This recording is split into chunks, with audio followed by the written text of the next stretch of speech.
बहरहाल आगे बढ़ते हैं, अगली खबर का रुख करते हैं। मस्क की कार पर कॉकटेल अटैक हो गया है। जिस वक्त पूरी दुनिया मस्क के स्पेसशिप से एस्ट्रोनॉट सुनीता विलियम्स के धरती पर लौटने का इंतजार कर रही थी, उसी वक्त न्यूयॉर्क में मस्क की कंपनी टेस्ला की कारों में धमाके किए जा रहे थे। इन धमाकों में मोलोटोव कॉकटेल से हमला किया गया। क्या है इसकी कहानी, आज इस रिपोर्ट में आपको बताएंगे। एक तरफ अमेरिका में टेस्ला की कारों में आग लगा दी गई और टेस्ला के मालिकों की निजी जानकारी भी लीक कर दी गई। सवाल यह है कि टेस्ला के मालिकों की किससे दुश्मनी है और क्यों है।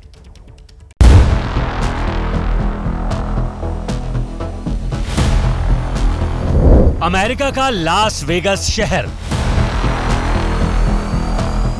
कैसीनो के लिए दुनिया भर में मशहूर, पर्यटकों से पटा रहने वाला शहर, लेकिन यहां कारों की चिता जलती दिख रही है।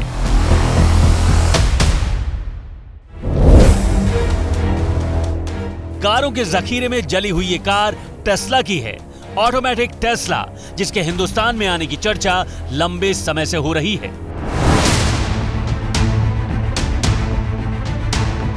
देर रात 2:45 का वक्त, ये लास वेगस में टेस्ला का सर्विस स्टेशन है। सड़कों पर सन्नाटा पसरा है, फायर ब्रिगेड की गाड़ी आती दिख रही है। आग से चिंगारी उठती है और तेज रोशनी चारों ओर फैलने लगती है। सामने शीशे पर लिखा है रेसिस्ट, मतलब विरोध। टेस्ला के मालिक और मशहूर उद्योगपति ने वीडियो को एक्स पर पोस्ट करते हुए लिखा आतंकवाद। तो क्या आतंकियों ने टेस्ला की कार में आग लगा दी? जब दुनिया सुनीता विलियम्स की वापसी के लिए मस्क की वाहवाही कर रही थी, तब उनकी कंपनी की कारों में कौन आग लगा रहा था और क्यों? और उससे भी ज्यादा जरूरी ये जानना है कि आग कैसे लगाई गई। क्या ऑटोमेटिक कार में सॉफ्टवेयर हैक करके आग लगाई जा सकती है? वजह जानने से पहले इन तस्वीरों को दोबारा देखिए। जिस टेस्ला कार में आग लगी, उसके बगल में काले कपड़े पहना एक शख्स दिखाई दे रहा है।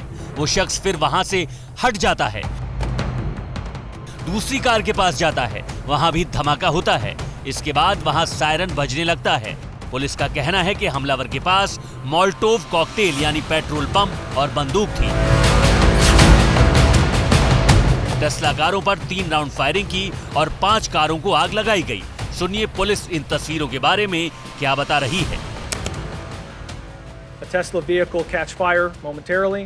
You'll see the suspect pop up right next to the Tesla vehicle. That individual then appears to be reaching into some kind of bag or backpack, and then he'll walk back and forth from that vehicle that's already on fire to another vehicle. The loud bang that you just heard, we believe, was a gunshot that was fired into one of the Tesla vehicles. I'd like to point out this was a targeted attack against a Tesla facility. We do believe that it is isolated at this time. We do not believe that there's any further threat to the general public. However, as a precaution, like we do on many of these types of incidents, we've increased our police presence, in particular at Tesla locations. इन तस्वीरों के सामने आने पर Musk ने फिर से x पर लिखा, ये हिंसा पागलपन से भरी और बेहद गलत है। टेस्ला सिर्फ इलेक्ट्रिक कारें बनाती है और उसने ऐसा कुछ भी नहीं किया है जिसके लिए उस पर ये हमले किए जाएं। FBI ने इसे आतंकी घटना करार देकर जांच शुरू कर दी, लेकिन ये टेस्ला और उनके मालिकों पर डबल अटैक था। एक तरफ कारों को आग के हवाले किया गया, तो दूसरी तरफ हैकरों ने टेस्ला मालिकों की डिटेल हैक करके एक वेबसाइट पर डाल दी। वेबसाइट के इंटरैक्टिव मैप पर 5 तरह के निशान दिखाई दे रहे थे। काले रंग के कार के निशान से टेस्ला कार के मालिक की लोकेशन पता लग रही थी। कर्सर जाते ही नाम, पता, नंबर सब दिखने लगा। लाल रंग के निशान से टेस्ला कार के सर्विस स्टेशन की लोकेशन, डॉग सिंबल के निशान पर डॉज के अधिकारी कर्मचारी की लोकेशन। इसी तरह चौथा निशान टेस्ला कार के चार्जिंग स्टेशन का है। 5वां निशान कर्सर का है, इसमें एरो की जगह वही मोलोटोव कॉकटेल दिख रहा है, जिसके जरिए टेस्ला कार में आग लगाई गई। अब इस मोलोटोव कॉकटेल का कनेक्शन आप समझ गए होंगे।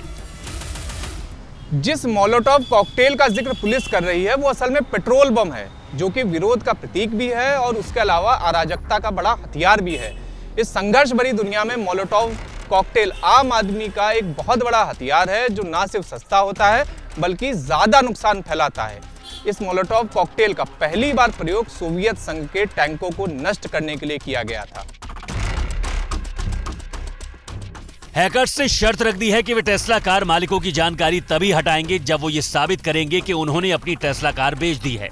हैकिंग की यह घटना ऐसे वक्त में हुई है जब टेस्ला के सीईओ इलॉन मस्क अमेरिकी सरकार के डिपार्टमेंट ऑफ गवर्नमेंट इफिशियंसी यानी डोज के प्रमुख बने हैं और पहले की अमेरिकी सरकारों की फिजूल खर्ची को सामने ला रही हैं और मस्क के विरोध को इसी से जोड़कर देखा जा रहा है। लेकिन बड़ा सवाल यह है कि जिन इलॉन मस्क का डंका धरती से अंतरिक्ष तक बज रहा है, उनकी कंपनी की डिटेल हैक कैसे हो सकती है? हमने साइबर एक्सपर्ट से ये जानने की कोशिश की। टेस्ला अपनी रेपुटेशन के मामले में जाना जाता है और एक सिक्योर कार या सिक्योर सिस्टम्स बनाने में उनका बड़ा नाम है। ऐसे में जो उनके सब्सक्राइबर या उनके जो ओनर हैं, कार ओनर, उनका डेटा लीक होना एक तरह से मस्क को सीधे सीधे चुनौती दी गई है, इलॉन मस्क को, कि देखिए आप अपना डेटा तो खुद सिक्योर कर नहीं पा रहे हैं और आप कंट्री के सिक्योरिटी के बारे में एडवाइस कर रहे हैं। इस तरह के अटैक इतने आसान नहीं होते, मल्टी स्टेप प्रोसेस होता है। पहले रिकॉनिसेंस किया जाता है, रेकी की जाती है कि इनके सिस्टम में कोई वल्नरेबिलिटी है या नहीं है, और जाहिर सी बात है कि सिर्फ इसी चीज़ को हैक करने के लिए नहीं किया गया होगा ये रिकॉनिसेंस। ये इलॉन मस्क की जितनी कंपनीज हैं, स्पेस एक्स से लेकर टेस्ला तक, हर किसी को उन्होंने टारगेट किया होगा। मार्च महीने के 18 दिनों में टेस्ला की कारों पर हमले की 11वीं घटना है। Massachusetts, Seattle, Kansas, South Carolina, San Diego जैसे शहरों में रोजाना टेस्ला साइबर ट्रक जैसे कारों को आग के हवाले करने या उस पर स्प्रे करने की घटनाएं सामने आ रही हैं। मस्क के दोस्त और अमेरिका के राष्ट्रपति डोनाल्ड ट्रंप ने इसे घरेलू आतंकवाद के तौर पर कार्रवाई करने को कहा है। अब तक तो कारों को निशाना बनाया जा रहा था, लेकिन हैकर्स के डेटा लीक करने के बाद टेस्ला कार के मालिकों पर भी खतरा बढ़ गया है। सवाल यह है कि अपनी तकनीक और इनोवेशन के दम पर असंभव को संभव करने वाले मस्क इस विरोध से कैसे और कब तक निपटेंगे?